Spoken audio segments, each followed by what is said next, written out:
Winning isn't everything, but it's the only thing. In our business, there is no second place. Either you're first or you're last. It was named after Vince Lombardi. You play in Green Bay. As important as it is to any other team, it means more to us. When he walked into the meeting, he looked us right in the eye. He said, "Gentlemen, we're going to relentlessly chase perfection." My first thought was, on any play with my arm strength, I may not let anybody know this, but my first thought was home run. On every play. On every play.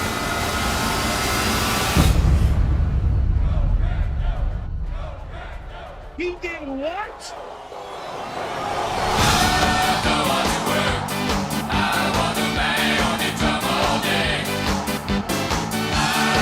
Fires into the end zone. Caught! Touchdown! No!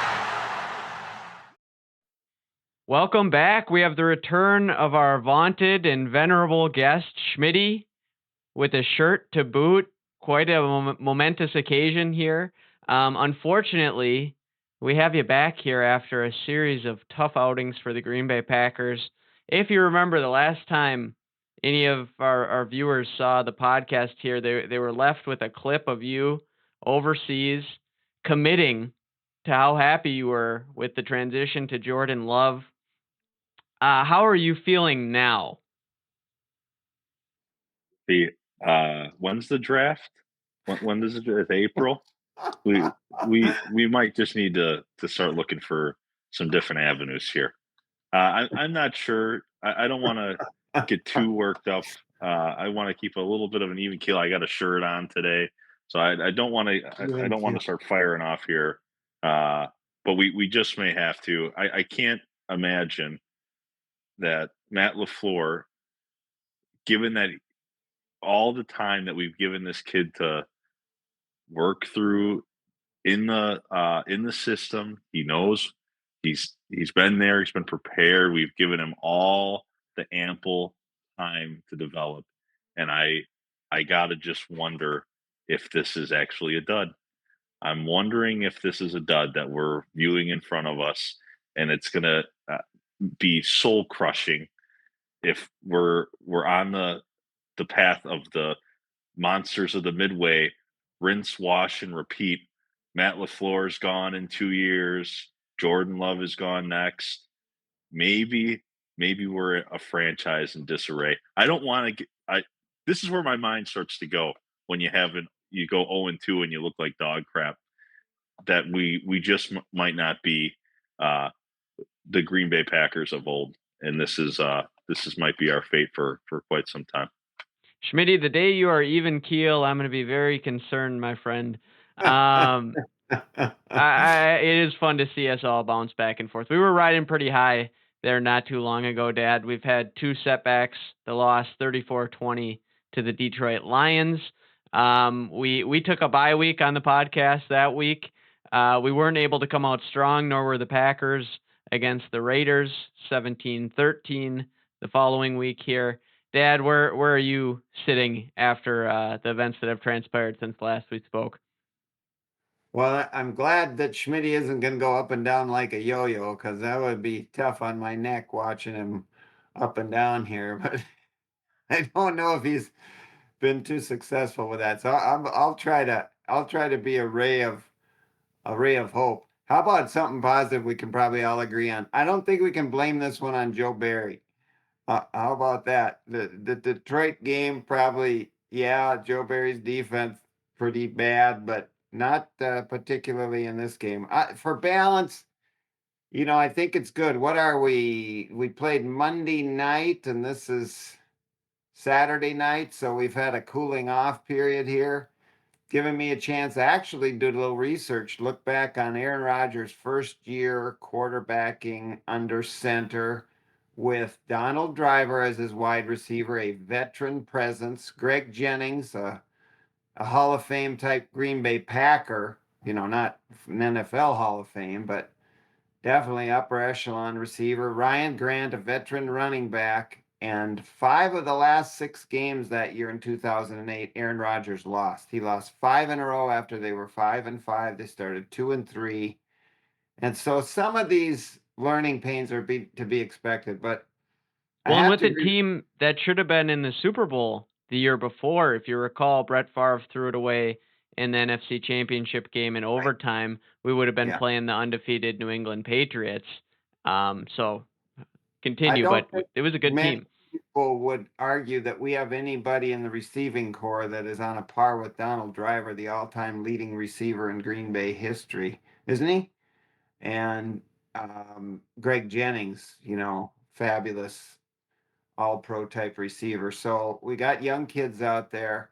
Now, I'm concerned with Matt LaFleur, to be quite honest. You got to be kidding me. You have 10 days to help your young first year starting quarterback, and your first 15 scripted plays are that. And then when you need a play, we were talking about before the podcast, when the score's 10-10 at a critical juncture in the game, Christian Watson, by the way, should have scored, should have run to the right. We've looked at that play on replay, and he should have the wherewithal. It's just kind of that, again, young receiver stuff. He's got the speed, break it to the right and just score and be done. But so we got first and goal and 3.5 yard line, and Matt LaFleur runs twice up the middle for no gain, rolls out to the left. By the way, have you guys heard of J.T. O'Sullivan's quarterback school? Absolutely, yeah. A great deal. You should see what he has to say about that play on the quarterback school, that this is a 1981 play, and I won't use the that he uses to describe the play, that should never be run again in the NFL. So that's what Matt LaFleur comes with when we need a touchdown at a pivotal point in the game, and Dobbs runs a terrible route, puts himself in position to get pushed out the back end of the end zone, which was a penalty. So anyway, any number of things, coaching, inexperienced receivers, yes, some poor quarterback play without a doubt. But let me just say this in wrapping this first little diatribe up. If Romeo Dobbs catches the ball on 2nd and 10, or Luke Musgraves catches the ball on 3rd and 10 on that last drive before the interception in the end zone that Watson didn't break up, and we go down and score, we are having such a different conversation. We're going, yeah, it doesn't look pretty, but we're making progress. And so we're gonna know in the next two games, Denver and Minnesota and the Vikings. We'll see whether we need to pack it all in and start talking about regime change, or whether we're just going through growing pains, Well, I I think you guess. closed with a good point there, Dad. So many games in the NFL are razor thin margins. You see the Vikings from last year, I believe, had 11 one-score games, and won almost all of them. And when you look at the Packers season to date, we had the razor thin game against the Atlanta Falcons, the big comeback against New Orleans, and then of course the tough loss against the Raiders. So we're 1-2 in those games. You flip that and are 2-1 somehow. Yeah, we feel different. It's NFL. You could be 0-3 too. So we got to battle through that. Very much a get right, as Schmitty would say, game against the Denver Broncos, or at least it needs to be if we're going to do anything this year. They actually came out and looked respectable against the Kansas City Chiefs. So I think they're getting a couple guys back. Yeah, I was nervous seeing that too, Schmitty, after their performance against the Dolphins, giving up 70 points.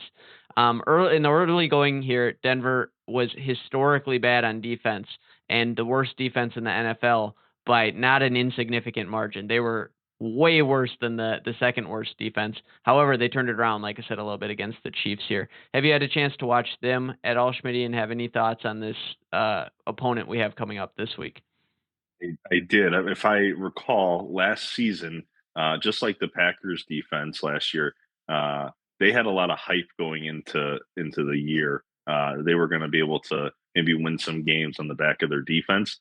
Definitely not the case this year. Maybe they've had some injuries, but their back end is solid. Pat Surtain, their safety, what a Simmons, both both credible players. And yeah, you hold the Kansas City Chiefs to 19 points. Yep. That's a job well done in anyone's respect to defense and going up against Pat Mahomes. So their offense, however, is abysmal. That they so much so that we could be talking about not seeing Russell Wilson playing much past the half of the season. that he could be benched, and What's I would happened to say that rightfully guy? so. He's a shell of himself. I don't know if it's. I mean, he was curling up. I mean, any pressure that the Kansas City Chiefs were putting on him, like he just curled up and dropped to his knees. So I'm not sure if he's what he's trying to preserve. If there's a passer rating bonus that he's getting or a pass percentage completion that he'll get at the end of the year. It just seems like he's not taking chances. The ball doesn't get down the field, and like the Russell Wilson we knew and loved when he was playing for the Seahawks. The offense just looks brutal. I don't know any other way around it.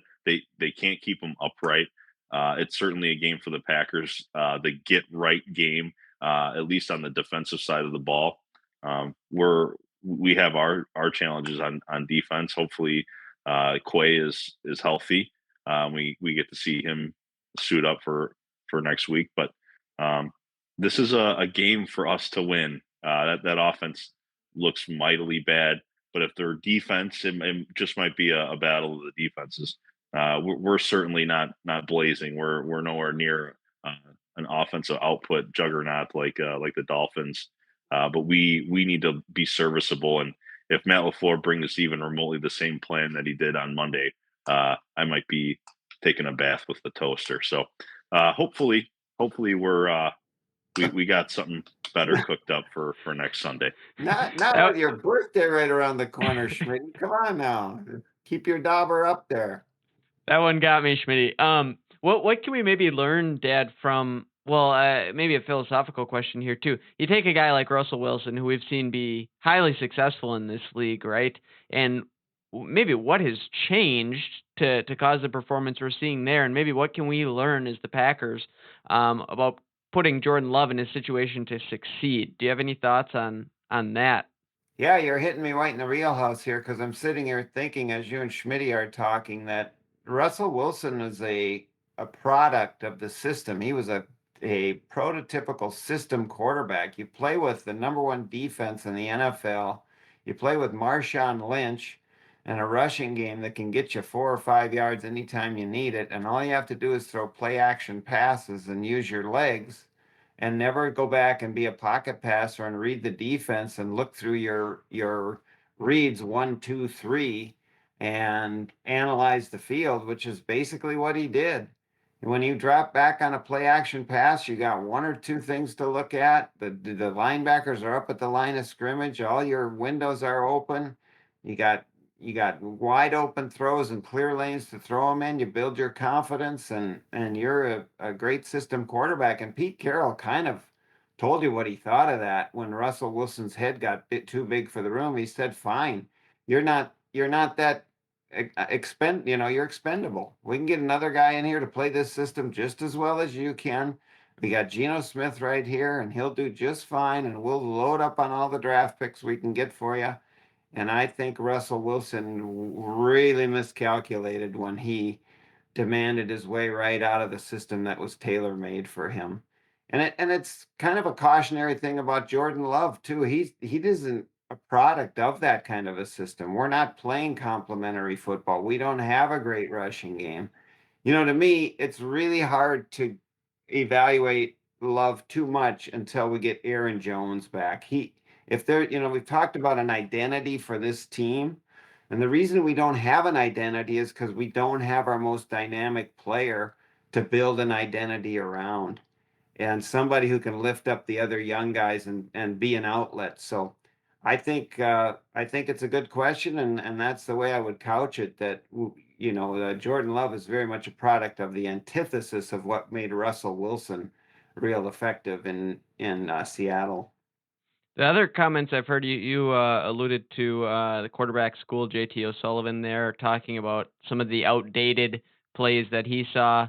Former Packer quarterback Kurt Benkert issued a similar sentiment, saying that some of what we're running is just outdated. We do see that Matt LaFleur is of course from the new age school of the likes of Kyle Shanahan and the guy from LA, Sean McVay, and Mike McDaniel. So he has twists and turns within the offense that might be considered new age as well. But it was just struck me as interesting to hear people classify some of the things he's been doing here recently, at least, as outdated. Maybe that part of that speaks to not having Aaron Jones out there and limiting what we can do and trying to simplify for a young quarterback as well. We did Well, see yeah, on the, and not yeah, go just ahead. the young receivers who don't know the reads and don't know the nuances and trying to keep it simple, right? So that would be the the least negative way to look at it, that we're not really seeing what LaFleur wants to run because of all the inexperience on the field. I guess that would be the most charitable perspective to take. Well, even in spite of simplifying things, we're seeing receivers running the wrong routes. We're seeing poor spacing and execution. We're seeing Christian Watson not go up and attack the football at key times in the game. Of course, letting the game end an interception on a one-on-one jump ball. We're seeing Christian Watson not cap off that potential touchdown run or potential touchdown reception that he had. So like you said, a lot of things didn't break our way. Maybe we'll get that to turn around here. Schmitty, I just wanted to ask, your thoughts on Matt LaFleur in particular in light of the things that we've kind of brought up here recently. Why don't you play a game with me next Sunday, Griffey? Every time Luke Musgrave comes off the field and Matt LaFleur looks at him and asks him, "What the hell are you doing out there?" and he just raises his hands up like this, and he has no clue. Have a shot. I'm gonna play that game next week because I've seen it now all too many times already through the course of the season. But as far as Matt goes, I just you got to wonder when he first came on the scene. He was his first stint as a head football coach. Um, was it just that the NFL hadn't seen much of his stuff yet, and so he was a new guy that not many D coordinators maybe had really game plans for, and also you had maybe the best quarterback of all time. So how much of was that he stepped into a pretty good situation, and now he has his own group of people, if you will. Certainly, he has the ear of Goody, and Goody will go after players that fits Matt's scheme. But we're in a situation where you got to wonder, is Matt actually can he do this by himself? Was he a product of Aaron Rodgers, or can he make this whole thing tick? And you got to question just based on how this season has gone so far. I just would have loved to see Jordan just be in a better positions on offense. It just seems like there's some easier things that we can low hanging fruit, if you will, on offense that Matt's not necessarily facilitating. And so, if this continues, certainly we're all going to look for Matt LaFleur's job, and maybe Mark Murphy will be quick to the trigger, who he hasn't been in the past, but Green Bay Packers are a franchise of winners, and if he can't put it together here, I would assume we're going to start looking elsewhere.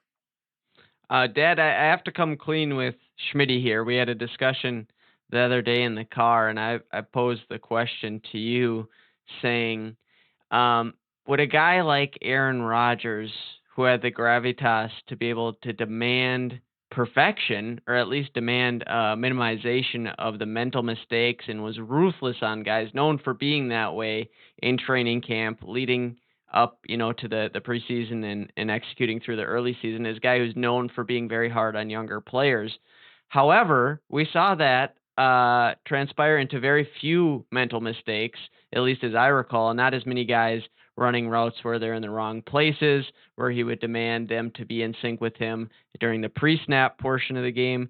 Are we missing something because we don't have a guy like Aaron Rodgers that can demand that level of perfection? Because Jordan Love hasn't really gone out there and showed that he can really demand that. It wouldn't be fair of him to demand that at this point in his career. Do you have any thoughts on that, Dad? And then I'll let Schmitty maybe bask in the fact that I have come to the point where I had a moment where I did miss Aaron Rodgers the other day. Well, I think this question kind of begs the approach to kind of take a 33,000 foot look at this whole thing. And one of the things that Aaron Rodgers would be a proponent of is more veteran personnel on that side of the ball, which goes largely to your salary cap structure, which we know is not in good shape this year. And with David Bakhtiari's, there's an article that was written, I think that our buddy Barney sent us, maybe Barney's listening, up in Anchorage, Alaska here, that the Packers salary cap isn't really going to be squared away till 2025. So with that salary cap in mind and the personnel and the veterans that we don't have, there's going to be growing pains. And I would say if Schmidt's looking for a regime change, I think Mark Murphy has to retire when he's 70. And I can't remember if he's 68 or 69. I would expect him to stay just with this regime. You're going to be stuck with Matt LaFleur. You're going to be stuck with Joe Barry through the end of the year. And I'm not saying it's right, wrong, or indifferent, but I think that's the organizational strategy. You let young guys grow up together, and then by 2025, you can spend some money. Schmitty, take your victory lap. What do you have to say about my groveling at the feet of Aaron Rodgers? I'm so happy. It's just music to my ears, knowing that you thought so highly of our friend number 12, our childhood hero, and all of the wrongs. Could you imagine if he was still in green and gold? He wouldn't be hurt. The butterfly flight, everything would be going. We were probably undefeated at this point. He's demanding excellence. Oh my lord! A mind can wander, right? Oh boy, just to have our friend back. I certainly miss him. But to Gar's point, this is to be expected, right? None of us stood here at the beginning of the season saying that we had a playoff team or anything of the such. Like, you had a maybe 8-9 win season. Maybe we're not even that good. But that's young players needing to figure it out. And yeah, we're the cap situation that we're in.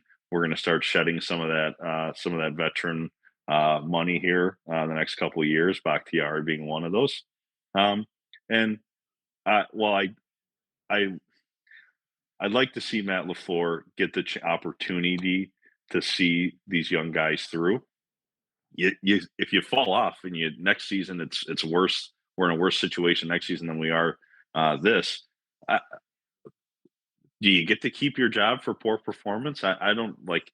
We still gotta keep people accountable. Mark Murphy just taking a victory lap and doing nothing. I certainly don't want to see that. I don't want to see him sit on his hands. So if it gets worse next year, my shirt's gonna be off. I'm gonna be all puffy and red, and I'm gonna start calling for some heads to roll. So yeah. Can you imagine if we had our old friend number 12 back? We could be sipping Throwing the tea big and dog. dancing with Oh my children in God. the forest. Big dog, seeing Lazard. colors and smelling sounds would be quite an event, Schmitty. Anyways, on a more Oh my gosh, you guys. on a more lower tenor here with David Bakhtiari, I want to talk about. You spoke to the contract situation not really being completely opened up until 2025. Dad, a lot of that hinges. We might have a little flexibility in 2024, depending on how this Bakhtiari situation plays out. He's in a position where he can command his full salary next year and potentially not play a game for us. If he wants to restructure, it would be simply up to the good nature of his heart. He could do that and take a more team-friendly deal. What do you think the prospects are that we are paying David Bakhtiari his full contract and don't even see him out there next year, Dad? Well, you got David Bakhtiari, you got Byron Buxton, you got Eddie the Knee Ivory, you got Willis Reed. Anybody who's got a chronic knee injury, that it's not getting better. I'm sorry. I get he wants to play. I get he can play at a high level when he can play, but that knee cannot hold up for a 17-game season. It isn't going to happen. And Byron Buxton is done, and and David Bakhtiari are done, and all you're doing is drinking ayahuasca and smoking the wacky weed, hoping that somehow that's going to happen. So that's a pipe dream, and it needs not to be part of what we're considering. And I said it this spring, they should have traded him to the Jets. They probably could have got a third or fourth round or fifth round draft pick, anything, just get his salary out of here. But that was one of Goody's real blind spots, and I like a lot of the moves Goody's made, but this was a bad one for sure, and we're going to be paying for it with that salary cap situation. But I will just say this, guys, to kind of put our perspective back. Let's see where we are in 2 weeks. If I will say this, if we lose 2 games, if we lose to Denver and Minnesota, it is time to start thinking about a quarterback that we're going to draft high next year, because if we lose those 2 games, fellas, we may not win 4 or 5 games. If we win those 2 games, we'll be sitting here saying, wow, we got another shot at a wild card. So NFL's a week-to-week deal. Miami scores 70 points. The next week they get their butts handed to them by Buffalo and give up 48-20. So it's everything's week to week. That's the beauty of it. It's going to be that kind of year. We'll see where we are and how we feel next week. Well, let's talk about that matchup. We talked a little bit about Russell Wilson and the ongoings there. We're playing the Sean Payton-led Denver Broncos, of course, where Sean Payton said it was the worst coaching job he'd ever seen and heard about as he took over for Nathaniel Hackett. I can't say I wasn't rooting for Nathaniel Hackett a little bit to get it done after he heard those words coming from Sean Payton. Pretty easy guy to root against after he laid himself out like that. Are we going to be able to get it done against these guys? And do you have any thoughts about the matchup in general, Schmitty? I'm going to predict that we don't win a game for the rest of the year. Okay. The game is over. It's all fun and games. It's all over. Welcome to the end, my friend. The Broncos beat us by 17. You'll find me in the bed. It's all over, man. Can you loop that next to our last podcast when Schmitty said, I think we might have found the guy. This could be the next one. The Holy Grail has been revealed. We're drinking right out of the chalice cup, and we're going to have our third Hall of Fame quarterback.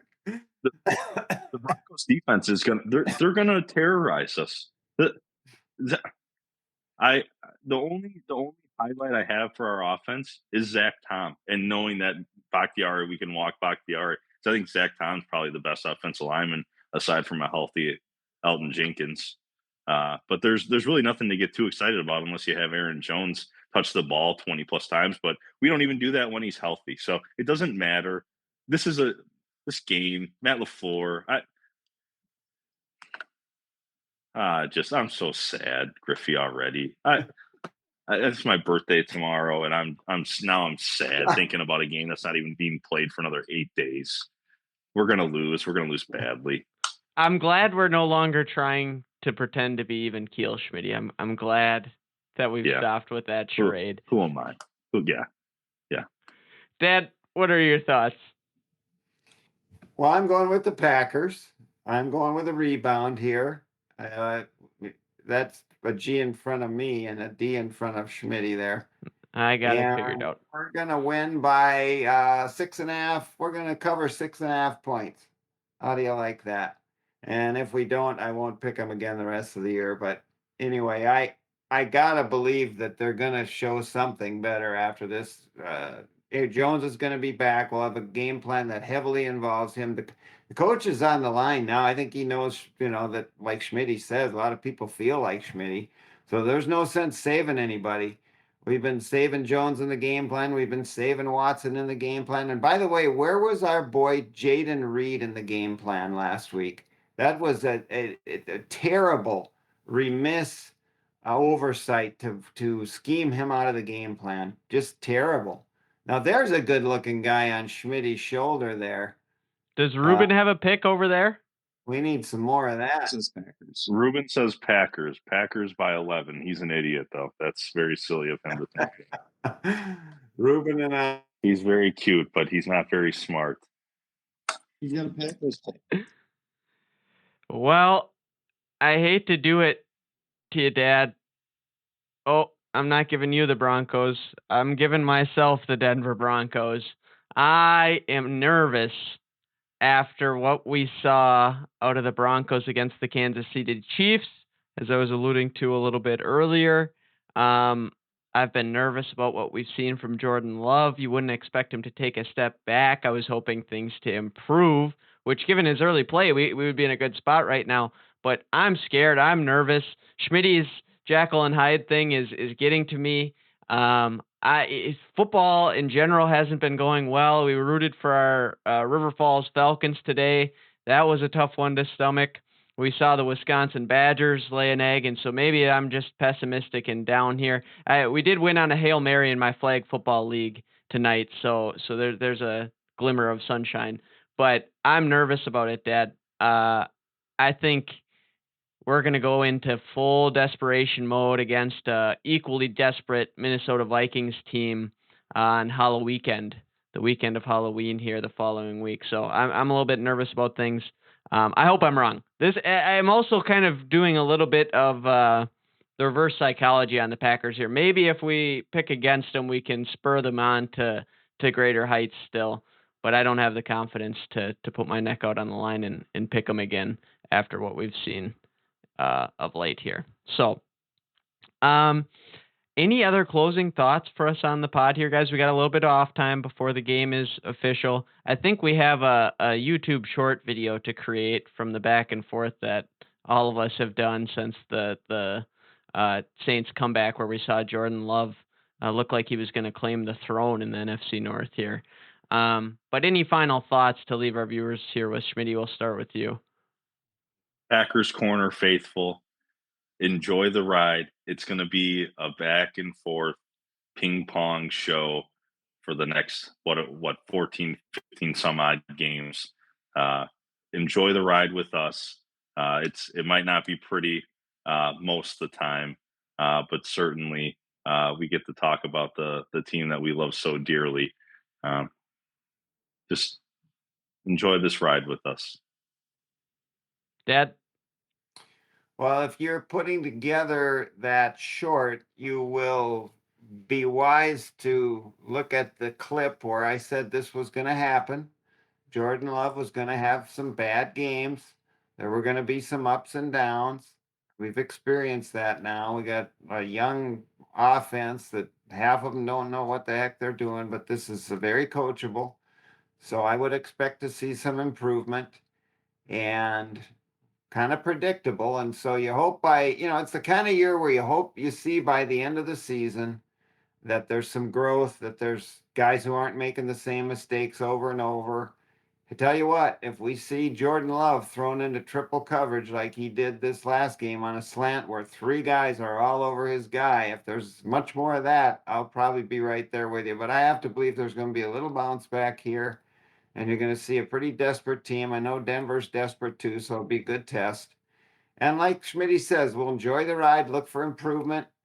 Good Lord, if we could get to 8 or 9 games, that would be huge. So we'll see what happens. We'll check in a week, and we're going to be taking the temperature of this baby every week. I'm reminded of a great clip of Mike Holmgren watching a young Brett Favre.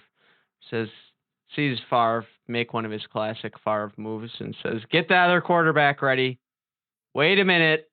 Wait a minute. Wait. And he keeps Brett in, of course. And Brett goes on to, the incredible Hall of Fame career that he had. But there were many moments like that where he was that close to getting the hook for his performance. So certainly, young quarterback going through growing pains. I'm nervous about more than just Jordan Love, but maybe by next week I might be back on the bandwagon ready to root us into Super Bowl here this year. So that's kind of how it goes on this show. Thanks for joining us here tonight. Hopefully we're back on the high end of the roller coaster here next week, guys. Take care. Have a good night. Love you guys. See you next week.